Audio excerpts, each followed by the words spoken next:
HR Famous, it's Tim Sackett. I'm back with another episode of the best HR podcast in the land. Like, I don't know what to tell you. Partly it's probably because of me, probably it's the guests I have. But like I told you, if you've been kind of paying attention, following along, today's just me. It's all you got. No guest, just Tim, unfiltered, which could be really dangerous to my career, but we're going to try it and we're going to see what's going on.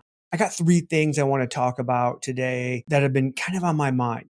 Last week, I had the invitation to go and speak to a group of SHRM members, right? And I guess it's like kind of a SHRM group, so it's members, non-members, whoever they can get, to come in for the meeting. And it was interesting because we were talking about kind of talent acquisition and building this hiring machine and all of these things. And then afterwards, we have kind of a really robust kind of Q&A, which is really my favorite thing. Like, again, I love sharing, like, hey, here's the tech you should look at and here's things to try. But like at the end, then you get to really hear the questions. And one of the questions that came up is one that I think is so foundational in recruiting, and we broke it. And so that's why I love to talk about this one, which is the lady had said to me, she's like, hey, Tim, like, you've talked about like, sending these, how many candidates and, setting up interviews and all of this stuff. And she's like, look, I can't get a hiring manager to, like, if I send them like I find a good candidate,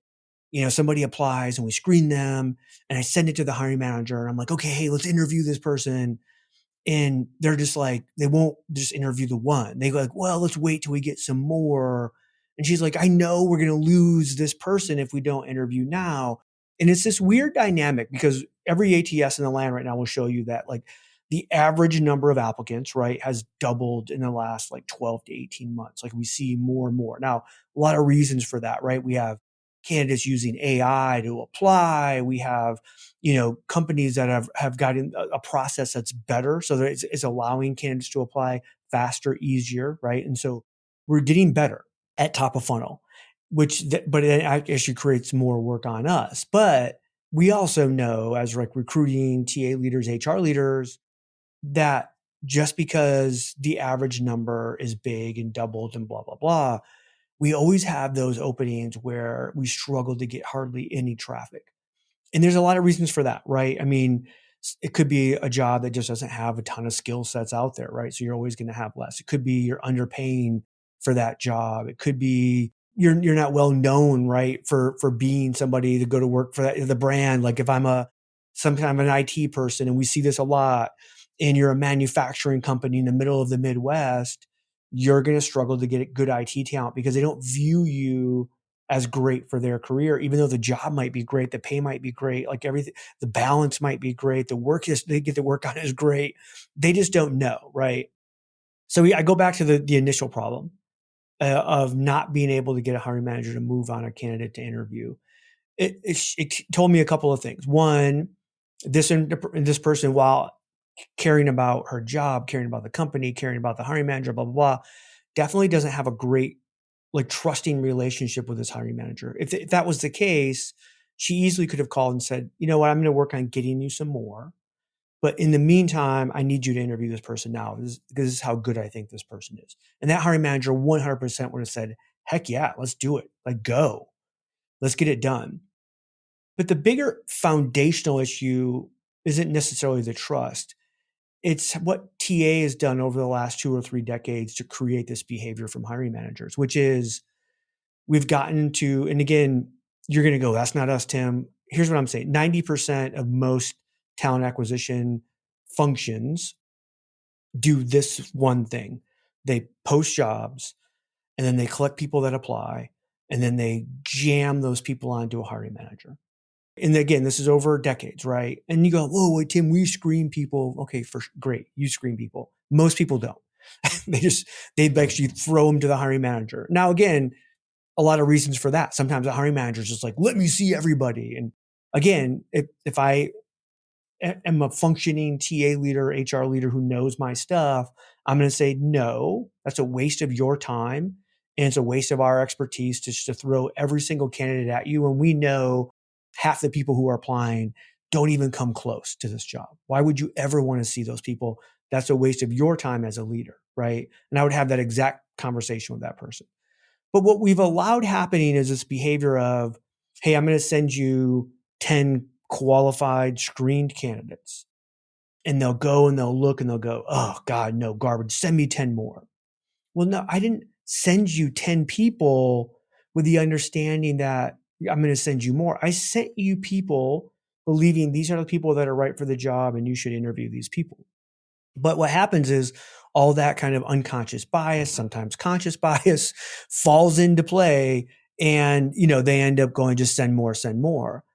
And here's what I think is the holy grail of all corporate TA and recruiting is simply this. You should be able to get to 90% perfectly. You're going to interview the person that I sent to you. It should be 90%. If I send you 10 candidates, I'm going to give you one that you go, yeah, like I actually know Tim, good candidate, understand why you sent him, but understand the reason that we're not going to interview him is because, he doesn't have the front end experience that we're looking for, whatever, right? I only know that because I know him. Cool. Gotcha. The other ones automatically you're going to interview. And here's my reasoning is we are wasting resources within the company every single time that I go through and I post a job and people apply and I screen those people. And then I go, yeah, this person would be good for our culture, good for this job. I've done the intake. I know what they're looking for. And I send it to the hiring manager and they go, no. Well, you just wasted all of that time, energy, resources that we spent to find that candidate. Why would you say no? Well, they went to ABC school and I don't like that school or whatever. I just know that school's crap. And you're just like, well, just because you have that bias doesn't mean that this person couldn't be great. And so for me, I think the holy grail is every time I send you a candidate, you should interview that candidate. I'll give you the one knockout, the 10%, but we should be batting around 900.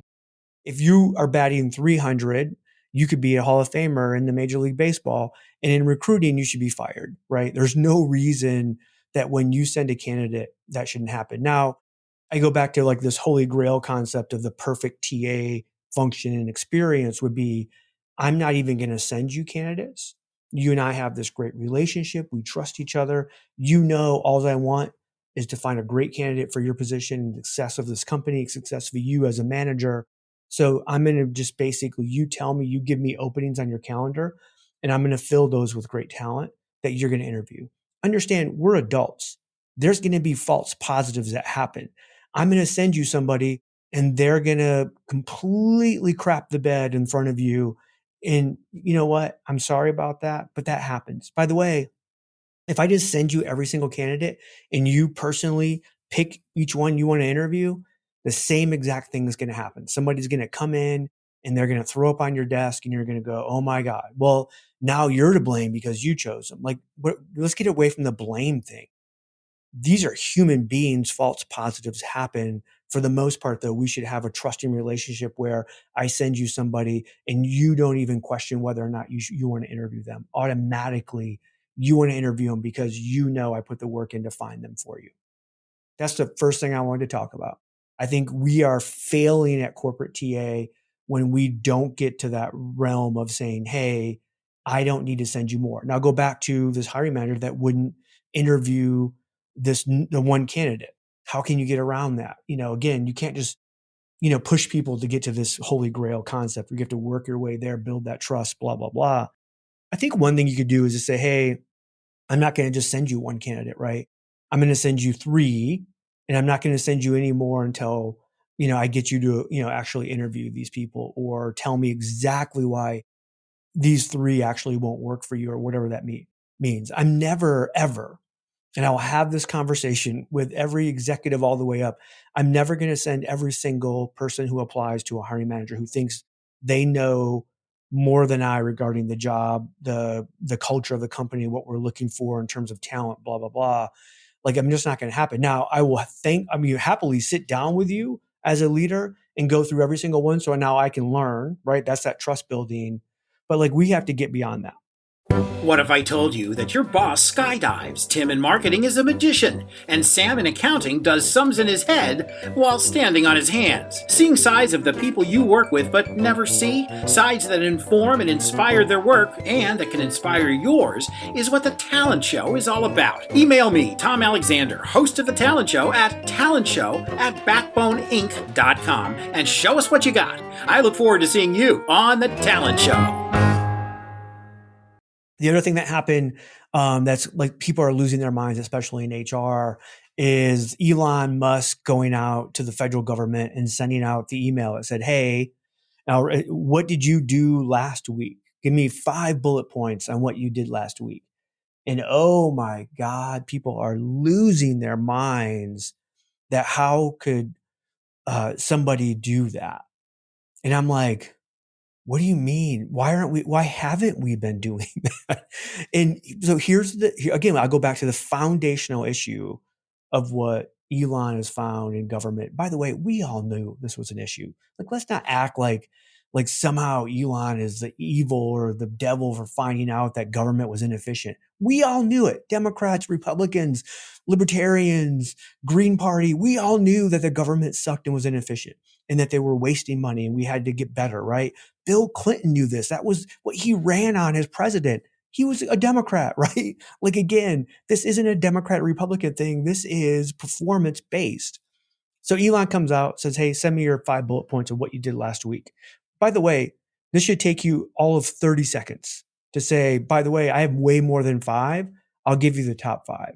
But if you want 50, I can give you 50 because there's 50 things, right, that I worked on last week, if not more, blah, blah, blah. Here's the foundational issue. We suck at managing performance as managers. There's a few things here. We don't want to go out to somebody that we're managing, right? That's on our team and go, hey, by the way, give me 5 things, that the biggest 5 things that you worked on last week, because we feel like, well, I don't want to micromanage Tim, right? Oh my God, he's going to feel micromanaged. Okay, I don't give a shit if that person feels micromanaged. I'm paying them to do a job. They should be able to easily tell me and not feel like I'm micromanaging them around 5 stupid things that they did last week. So we suck at that, right? That we can't even manage the performance of individuals that are out there. That is hugely problematic that that's the case and that we feel that way, right? Part of that would be, as a leader, I would never go out and just say that. I would say, hey, by the way, we have a high performing culture and I want to know the 5 things that are most important to you that you were working on last week so I can know I can support you on those things. Also, if there's another priority that I know comes from top down that some leader says, hey, by the way, this has become like the biggest hot button in our company, I also want to be able to redirect and help you understand, hey, by the way, this wasn't in your top 5. Let's make sure we figure out a way to get it there over the next week or month or whatever, the focus is going to be. Like, that's just good leadership management conversation to have. But foundationally, somehow we feel like we shouldn't be able to go out there because we're micromanaging somebody. Or here's the other piece is we go, well, I'm leading this team. I should already know what they're working on, so I don't have to ask them. Okay, cool. If you're that kind of leader that already knows and you're having great one-on-ones and blah, blah, blah, good for you. You go do that. By the way, I can't remember, it was some tech CEO was like railing on the one-on-one concept. And he was like, it's so inefficient. I would never have a one-on-one. And I've always been an advocate for one-on-ones. He was saying he doesn't have one-on-ones because it slows the process down. Instead of having one-on-ones, I have my entire team together and we just put it all out there, right? Now, again, that's great if you think like you have this open and honest environment where everyone's going to share openly, but if I'm having a one-on-one with somebody and they're struggling with something, they're more likely to actually tell me, hey, I need some help here. In a group of their peers, are they going to come and say they're struggling? Maybe, but most likely probably not, right? So again, back and forth on, everyone's going to find their own kind of leadership style that works for them. From this standpoint, I just think it's comical that we're losing our minds, right, regarding this kind of thing. And at a high level, I think Elon's just like, look, and a part of this is because he's on the spectrum, right, is that he's very straightforward in his conversational style and in his communication style and how he comes at people. And we're not used to that. It's very like, it's like, you kind of like, oh, it's like a slap to the face. But from a performance management standpoint, if you strip out all of the feelings and empathy and blah, blah, blah, what you get is tell me what the heck you're working on. Tell me what the heck you're actually accomplishing. That's all performance management is. And we're terrible at it. And our executives actually want us to be better. And at government, for sure, like if you think like your own company is like, well, we're not great at performance management, we're average. The vast majority of government is way below average in performance management. In every single story that you hear and everything that's out there, do we have great people that are working in government that are putting in more, than we ever thought, blah, blah, blah. For sure. It's a broad stroke. But when you have something so large and so big, you have to start somewhere in digging into that, from that standpoint.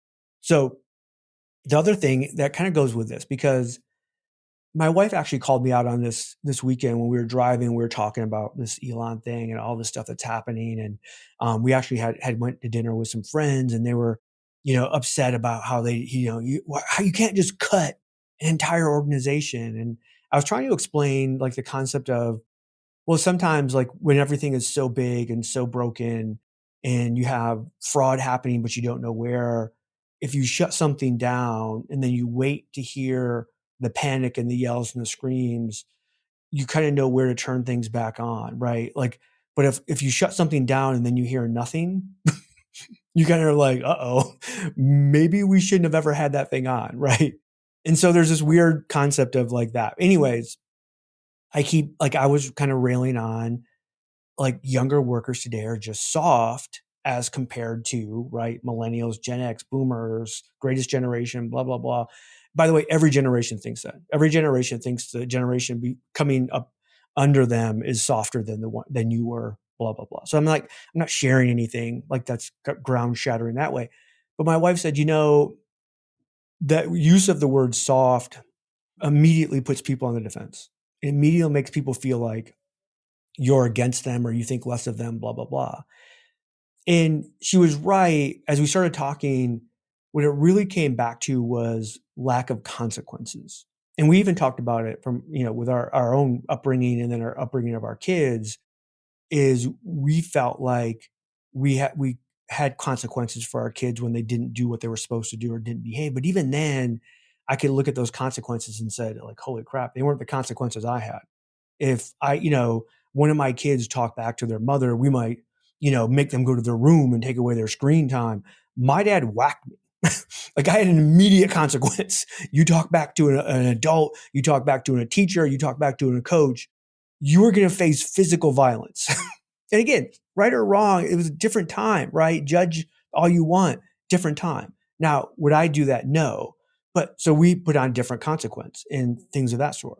But as we start to see younger generations coming in, it seems like the consequences are less. We were talking about some of the campus kind of protesting things, and you have a campus, a college student go on campus and they're protesting, and their protest is decide, I'm going to deface a building.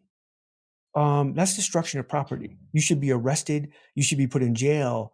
But if you go on social media, people are like, well, they're just a college student and, they didn't really understand, they were just protesting. They're passionate. And you're like, there's no consequences. We believe that they should just be let off. And then what does that tell them? It's like, oh, I can do anything, right? And then you see, hateful speech happening, you see violence happening. And again, it just escalates when there's no consequence. You see this escalation of behavior that happens. And so I have to change my own kind of wording in how I talk about younger generations being soft, because I truly believe like there's no better time for a younger worker to be successful than there is today, because you have so many other people in your generation who are just like, I just want to work from home and I just want to do this. And they don't really want to grind hard. They don't really want to come into the office and, be that victor. Instead, they just want to, complain that, I'm working from home and somehow my company doesn't give me free lunch. And you're like, what? Like, I don't understand. Again, I said it, hey, that's soft. Consequences. Lack of consequences creates opportunity for people who are willing to actually do what others aren't willing to do, right? And be that person that's going to be the victor, and be that person that's going to come in and do more. So yeah, I got to change my own kind of way that I talk about that. I understand that's defensive, calling somebody soft. There's a piece of me that likes that, right? Like there's that kind of that hustle culture mentality that I have in me, that I don't necessarily love all the social hustle culture. Like I get up at 2:45. Like shut up, you don't do that.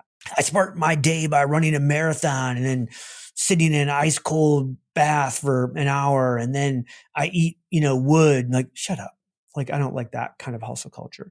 But I like the opportunity to say, hey, we should get out there and actually stop complaining, just work hard, and good things are going to happen for you. And I truly believe a younger generation right now has more opportunity than ever. As you start to see baby boomers leave the workforce, as you start to see Gen Xers, which is a pretty small kind of generation, leave the workforce, and you have these millennials, and you have kind of the Gen Z coming up, and Alpha be underneath them.